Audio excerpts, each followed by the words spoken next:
Parier. Famille de médicaments antisécrétoires gastriques. Dans quel cas le médicament est-il prescrit? Ce médicament appartient à la famille des inhibiteurs de la pompe à protons, les IPP. Il diminue la sécrétion des acides gastriques et permet ainsi de combattre les troubles liés à l'acidité de l'estomac.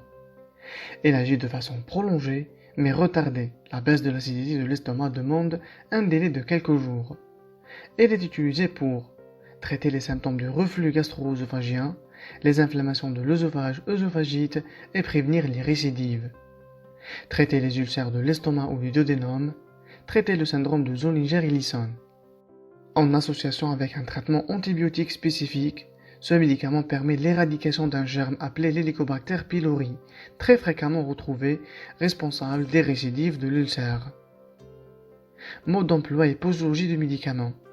Ce médicament peut être pris à n'importe quel moment de la journée.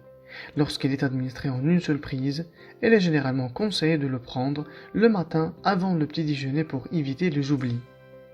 Les comprimés doivent être avalés avec un verre d'eau sans être croqués ni écrasés. Posologie usuelle. Chez l'adulte, 10 à 20 mg par jour en une prise. La durée de traitement est habituellement de plusieurs semaines. Dans le syndrome de Zollinger-Ellison, la posologie est individuelle et plus élevée.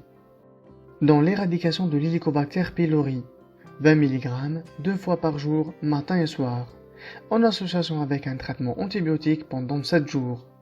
Le succès du traitement est étroitement lié au strict respect des posologies. Contre-indication du médicament. Ce médicament ne doit pas être utilisé en cas de grossesse ou d'allaitement. Interaction du médicament avec d'autres substances. Ce médicament peut interagir avec les traitements de VIH contenant de l'atazanavir. Informez par ailleurs votre médecin si vous prenez des médicaments contenant de méthotrexate, du kétoconazole, l'itraconazole ou de millepertuis. Effet indésirable possible du médicament. Fréquent, insomnie, maux de tête, étourdissement, diarrhée ou constipation, nausées et vomissements, douleurs abdominales, ballonnement, fatigue, mal de dos, infection, toux, rhume, polypes bénins dans l'estomac.